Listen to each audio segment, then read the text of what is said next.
Est-ce que tu te souviens de la première fois où tu as ressenti une émotion en regardant un film, en voyant une vidéo? Est-ce que tu te souviens de cette première fois? La fois qui m'a le plus marqué, Ouais. je dirais que c'est effectivement au cinéma. Je me souviens d'un film qui s'appelle Itinéraire d'un enfant gâté, que je suis allé voir, je devais avoir une dizaine d'années, avec ma sœur, et on a eu un fou rire de dingue dans une séquence qui était improvisée, une séquence avec Belmondo et Richard Anconina. Et c'était un vrai fou rire, on a été obligé de sortir de la salle, quoi. Donc c'est un truc super fort. Et ce film m'a complètement transporté parce qu'il y avait tout dedans. Il y avait un côté magique, de dépassement de soi, de on y va, c'est la fête, on joue, etc. Et c'était un très beau film qui m'a vraiment marqué. Et je pense que c'est en sortant de ce film-là où je me suis dit, waouh, le cinéma, il y a un truc, et si on peut en faire son métier, ça doit être génial. Donc ça a été le déclencheur un peu. La force de l'image et du cinéma. Ouais. Est-ce que tu te souviens à quel moment finalement, justement, la vidéo est rentrée dans ta vie, toi? Alors moi, la vidéo, c'est rentré très très tôt dans ma vie, un petit peu par hasard. Je crois que c'est ma mère qui ramenait tous les week-ends des caméscopes pour faire des tests. Voilà, elle travaillait dans une marque, pour une marque dans laquelle il y avait des tests marketing et à faire. Et du coup, elle ramenait des caméscopes les week-ends, et j'ai commencé à jouer avec ça. Et à bien m'amuser, à faire des petits films. Donc j'étais à la fois devant, derrière la caméra, je faisais un peu tout à la fois.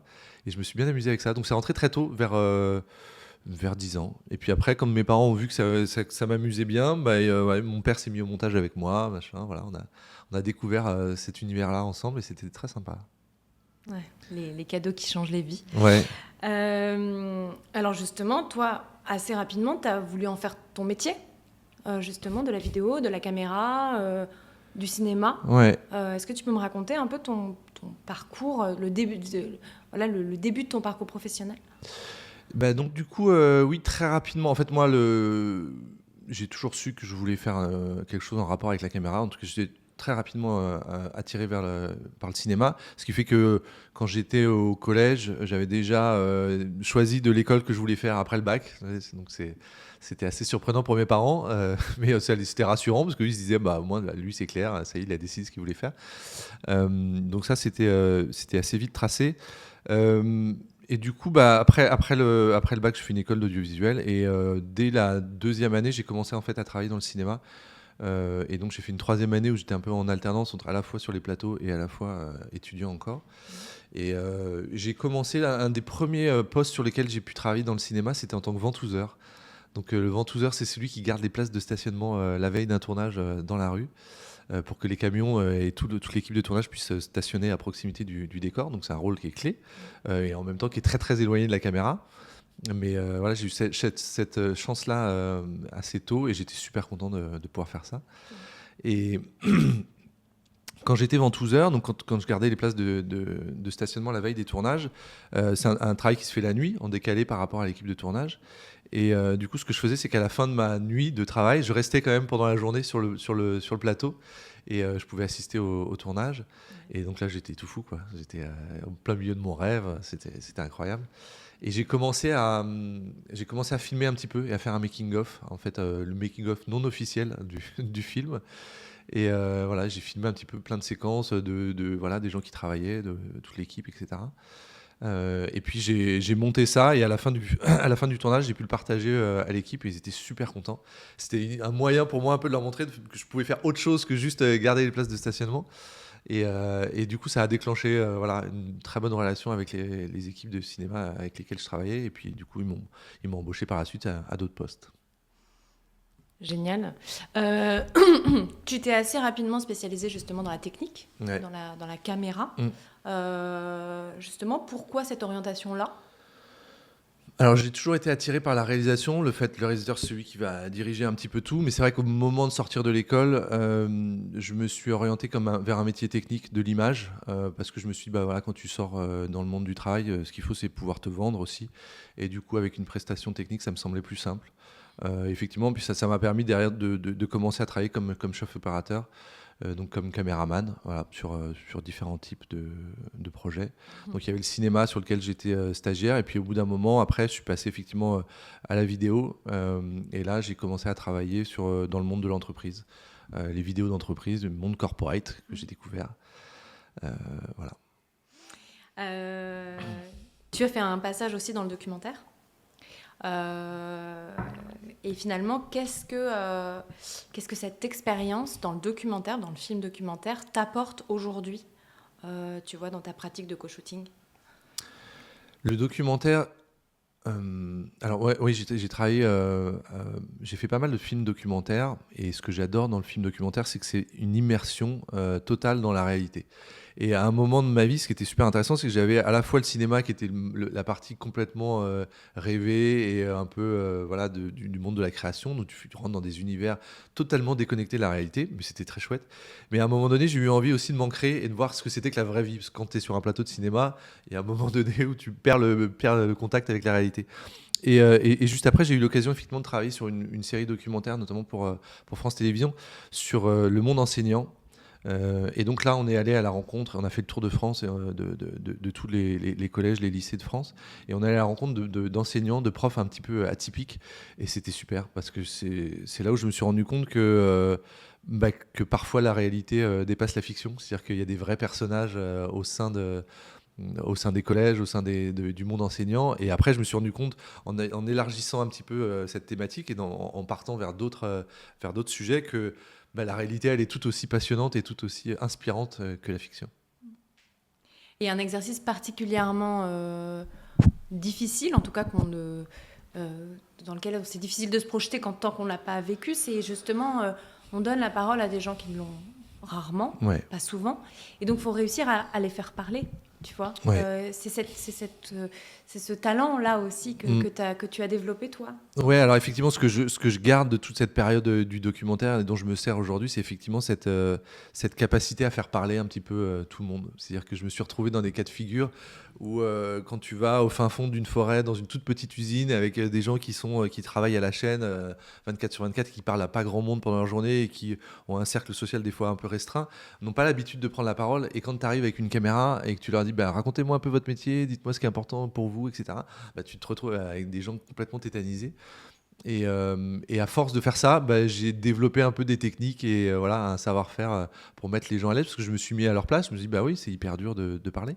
Et quand je me suis rendu compte qu'à la fin de l'interview, ils repartaient avec une énergie incroyable, parce qu'ils étaient super contents d'avoir pu partager leur réalité, de pouvoir prendre la parole alors qu'ils sont sentaient incapables au départ, je me suis senti utile et ça m'a fait beaucoup de bien à moi aussi. Et donc de toute cette étape de documentaire, j'ai développé une certaine capacité à écouter, parce qu'en fait c'est un peu ça, c'est que souvent il y a des gens qui écoutent que d'une oreille, mais quand tu portes vraiment ton attention et vraiment tu écoutes vraiment les gens, ça leur fait du bien, et du coup ça se sent derrière dans la vidéo. Et puis il y a quelque chose que ça développe aussi, c'est ta curiosité. Absolument. Et j'avoue que j'ai le fait via le documentaire, de découvrir un peu tout ce qui se faisait en France. D'abord, c'est super agréable, parce que tu te dis, en fait, des fois dans le monde médiatique, tu as une vision de la France qui peut être un peu terne, tout va mal, c'est horrible, etc. Mais après, quand tu vas vraiment sur le terrain et que tu vas rencontrer des gens, il y a plein de monde qui fait, de gens qui montent des projets, qui ont une vie incroyable, qui se lancent, qui relèvent des challenges, etc. Et c'était super agréable de voir ça et de se dire, mais en fait, c'est pas si horrible que ça. Il y a aussi plein de gens incroyables. On les voit pas quand ça va bien, on les voit pas. On voit des gens que quand ça va mal, mais il y a aussi plein de belles aventures qui méritent d'être mis en avant, quoi. Justement, qu'est-ce que tu... Pardon. Quel lien tu fais justement entre cette expérience-là et ton envie justement de monter co-shooting?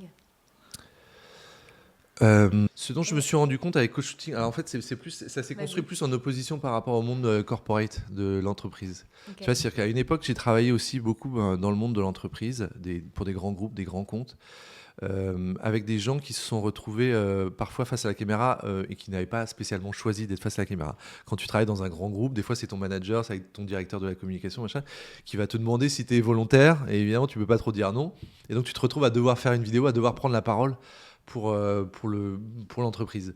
Et donc à un moment donné, je me suis retrouvé face à des gens qui étaient tétanisés face à la caméra parce que trop de pression, et c'était pas super agréable, ni pour eux ni pour moi. Donc là c'est pareil, j'ai appris plein de techniques pour essayer de les détendre un peu et de faire en sorte que la vidéo soit la plus agréable et que le moment qui passe soit le plus agréable possible pour eux. Et de ça, je me suis rendu compte qu'en fait, à côté de ça, il y avait plein d'entrepreneurs qui, eux, avaient envie de prendre la parole et qui avaient des projets à partager, mais qui n'avaient pas forcément le dispositif, qui ne savaient pas comment faire pour faire tout ça, et qui n'avaient pas forcément le temps non plus de gérer tout ça. Et du coup, l'offre co-shooting, elle est née de ça, de cette rencontre avec une série d'entrepreneurs qui ne sont pas encore des entrepreneurs dans le CAC 40, tu vois, qui sont plus dans des petites sociétés et qui ont envie de communiquer, mais qui ne savent pas comment s'y prendre, qui pensent que ça va prendre du temps, que c'est compliqué, qu'ils veulent avoir une image professionnelle et en même temps être naturel, etc. Ils ne savent pas trop par où passer. Et du coup, voilà, co-shooting, c'est né un peu de ça, de la rencontre entre ce besoin et mon envie, moi, et ma curiosité qui fait que j'adore discuter avec à peu près tout le monde. Pourquoi est-ce que l'image a toujours été centrale pour toi, au-delà de la technique ? Ouais. Donc effectivement, moi, tu vois, j'ai commencé ma carrière dans le cinéma. Et donc, dans le cinéma, tu vas passer 1 heure pour faire un plan minimum avec toute une équipe qui va régler les projecteurs, etc., la mise en scène, la place de la caméra, etc. Ce qui fait que moi, d'abord, j'ai toujours un amour, effectivement, pour la qualité, pour le travail bien fait et pour l'image de qualité. Parce que je pense qu'on prend du plaisir aussi à regarder une belle image. Il y a presque un aspect jouissif à voir une belle image. En tout cas, moi, c'est ce que je ressens. Quand je suis devant une œuvre d'art ou devant une belle image, je ressens un vrai plaisir et je trouve ça extrêmement agréable. Et du coup, quand tu es entrepreneur et que tu dois communiquer, en général, si tu veux aller vite, tu fais une image un peu à l'arrache et voilà, et la qualité, tu dis, c'est pas grave, c'est pas ce qui compte, c'est mon offre, etc. En réalité, quand tu vois un petit peu le travail que font les grandes marques et notamment dans le luxe et dans le haut de gamme, ils apportent énormément d'importance aussi au travail de l'image. Et donc moi, ce passage par le cinéma fait que j'ai toujours aimé travailler sur une image de qualité. Et c'est super important pour moi. Et c'est super important pour moi parce que je pense vraiment que tu travailles ton image de marque par la forme aussi. Évidemment qu'il y a le contenu, il y a la qualité de l'œuvre, le contenu premium que tu veux faire. Mais la façon dont tu t'adresses à quelqu'un qui ne te connaît pas, c'est super important. La première impression, c'est juste la première, ça n'existe qu'une seule fois. Et donc autant faire la meilleure impression dès le début. Et donc notre travail aujourd'hui sur co-shooting, c'est aussi d'aider des entrepreneurs à avoir et à créer une image de marque de qualité, parce que ça va les aider derrière à développer quelque chose de beaucoup plus fort. Donc voilà, il y a cet aspect à la fois... c'est du respect aussi, tu vois, envers ton prospect qui va devenir ton client. C'est-à-dire ce que tu montres de toi et de la façon dont tu te présentes à lui, ça montre aussi la façon dont tu vas délivrer ton service ou ton offre par la suite. Donc si tu délivres une image un petit peu pourrie, un petit peu avec un truc un petit peu crado, ça va être difficile de se dire ok, derrière ça va être quali et ça va être intéressant, etc. Tu vois. Je pense que la forme, pour moi, elle est aussi importante que le fond. Complètement d'accord. Donc il y a évidemment la forme, mais il y a aussi le fond. Ouais. Et j'ai l'impression que finalement, sur tout ton parcours, l'émotion est un peu le fil conducteur. Ouais, carrément. Ouais, tu le ressens comme ça aussi ? Ouais, et de plus en plus. Ouais. Tu vois, en ce moment, je suis en train de me former. Je viens de commencer un diplôme universitaire des techniques d'optimisation du potentiel. Et en gros, le gros du travail, c'est de travailler sur les émotions, la régulation des émotions.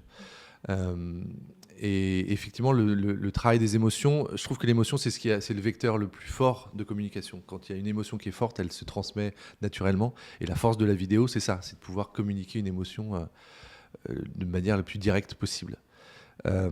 Et donc effectivement, j'ai à la fois j'adore la dramaturgie, j'adore étudier la façon dont une histoire est construite, et j'adore analyser comment le réalisateur a fait pour créer une émotion chez son spectateur.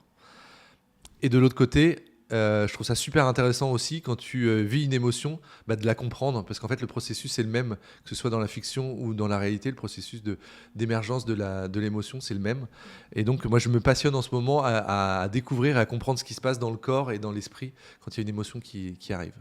Et oui, l'émotion pour moi c'est ce qu'il y a de plus fort, c'est ce qu'on essaye de faire dans les entretiens qu'on réalise ici en co-shooting, c'est de faire en sorte que les émotions soient les plus pures et les plus authentiques possibles, parce que d'après moi, c'est ce qui va toucher la personne et la personne qui te regarde de manière la plus honnête qui soit. Voilà, si tu es aligné avec ton émotion, si tu la vis pleinement, souvent elle touche. Et effectivement, moi, ce que j'adore dans les Ce que j'adore dans les co-shootings, pour moi, un co-shooting qui se passe bien, un interview qui se passe bien, c'est quand il y a un petit peu d'émotion. Quand tu sens que la personne en face, à un moment, ça vrille un petit peu, tu vois, tu te dis, je sais pas trop si je vais en parler, tu sens l'émotion qui monte, la voix qui commence à trembler, le regard qui fuit un petit peu, etc.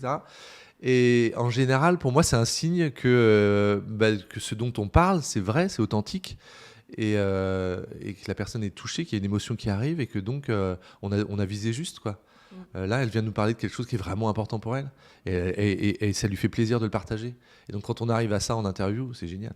Moi, effectivement, l'émotion, c'est un curseur de succès dans une interview.